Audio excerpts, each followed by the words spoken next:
हिमाचल प्रदेश में करीब 4 सालों से कमर्शियल वाहनों में जीपीएस सिस्टम लगाया जा रहा है। ऐसे में अब टैक्सी चालक इस जीपीएस सिस्टम को हटाने की मांग सरकार से रख रहे हैं।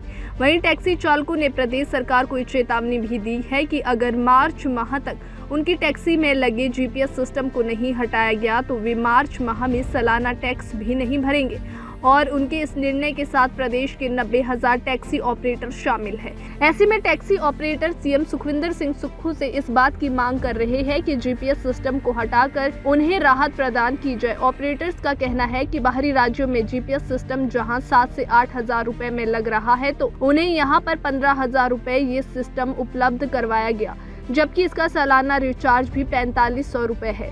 टैक्सी ऑपरेटर्स का कहना है कि जब वे खुद ही टैक्सी के चालक हैं तो उन्हें अपनी गाड़ी पर नजर रखने की कोई आवश्यकता नहीं है। सरकार को चाहिए कि जिन व्यक्तियों के पास काफी अधिक कमर्शियल वाहन है उन्हें भी सिर्फ ये नियम लागू किया जाए। टैक्सी ऑपरेटर प्रेम सिंह का और क्या कुछ कहना है वो आप सुनो। इसी को लेकर कुल्लू टैक्सी ऑपरेटर यूनियन के अध्यक्ष राजेश ठाकुर क्या कुछ कहते हैं वो भी सुनो। क्या डिमांडें रखेंगे सर? मिल के तो आए हैं ऊपर सुखविंदर सुक्खू जी के साथ मनाली में हम मिले हैं और वहाँ पे उन्होंने आश्वासन दिया कि ये जो है हटाया जाएगा। तो ये हटना चाहिए। जब ये ओपीएस लागू कर दिया तो इसमें हटाने में कौन सी बड़ी दिक्कत है। अब 13 कंपनियां थी, इन्होंने रजिस्टर्ड की हुई थी पिछली सरकार ने, वो भागे हैं। अब जो इस वक्त तो हम अभी 10% ही लोगों के कागज़ जो है वो ड्यू है। अब मार्च में तो मैक्सिमम जो है वो हो जाएंगे। फिर उस वक्त क्या करेंगे? उस वक्त तो फ्लड आ जाएगा और हाहाकार मच जाएगी, लेकिन हम नहीं भरेंगे, टैक्स नहीं भरेंगे। हमें गुस्सा है इस बात का कि हमने सरकार से इस बात को रखा, डीसी के माध्यम से ज्ञापन सौंपा था, लेकिन ऊपर इसके ऊपर जो है आज तक जो है वो कोई कार्रवाई नहीं हुई। पिछली सरकार ने भी वैसे ही लॉलीपॉप दिया, जी हो जाएगा हो जाएगा हो जाएगा। अब सरकार अगर पिछली सरकार अगर लेके आई थी 13 कंपनियों को, तो हम तो नहीं लेके आए ना। वो भागी तो क्यों भागी? ये सरकार का उनसे पूछना बनता है कि उन्होंने किस उससे उनको भगाया है। आज जो दिक्कतें आ रही है 4500 4600 रुपये जो है एक बार का रिचार्ज है, 1 साल का रिचार्ज है, कहाँ से करेंगे हम? टैक्स से दाढ़ी से लंबी मूछें वाली बात है ये। तो हम तो बड़े दुखी हैं इस चीज़ से कि उम्मीदें भी लगा करके बैठे थे। इसी पर्पज़ से हमने आज सरकार को जो है वो जिताया था।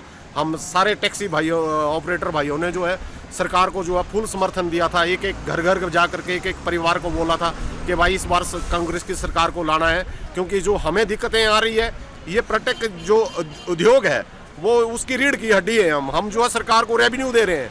ऐसा नहीं है कि हम फ्री में चले हुए हैं, लेकिन हमारे जो गर्दन के ऊपर जो है वो छुरी लटका के रखते हैं। हर वक्त कोई ना कोई फंडा जो है हमारे ऊपर थोप दिया जाता है। तो इस चीज़ से हम बहुत दुखी हैं। लेकिन हमने इस उम्मीद से इस बार जो है वोट दिया था, सरकार को समर्थन दिया था कि हमारी सुनी जाएगी, लेकिन मेरे को लग रहा है कि ये पिछली सरकार की तरह ठंडे बस्ते में चली जाएगी बात। प्रदेश में इस वक्त टैक्सी चालक जो टैक्सी उद्योग में जो जुड़े हुए हैं 90,000 के लगभग इसमें जुड़े हुए हैं।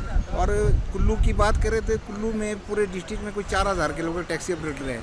और जो यहाँ पर पर्यटन का जो मेन व्यवसाय है उसी में हमारा इसे चलता है। लेकिन जो जीपीएस का जो सिस्टम हमारे को दिया गया है, सरकार ने जो हमारे पर थोपा गया है, तो ये इसके बगैर हमारी ना पासिंग हो रही है, ना कागज़ बन रहे हैं और दिक्कत आ रही है।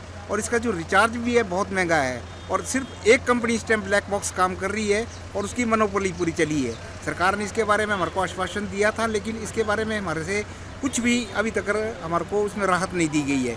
तो हम चाहते हैं कि जीपीएस हटाया जाए, अदरवाइज़ हम कोई टैक्स ना भर पाएंगे ना, क्योंकि कंप्यूटर ऑटोमेटिकली उठा नहीं रहा है, उस पोर्टल में वो चीज़ उठा नहीं रहा है, जबकि जीपीएस के बगैर उसका जब रिचार्ज देना है या रिचार्ज ख़त्म है या उसका नया लगवाना है तो मजबूर है हम कि हम टैक्स भी नहीं भर पाएंगे और मजबूरी होगी कि हमको सड़कों पर उतरना पड़ेगा।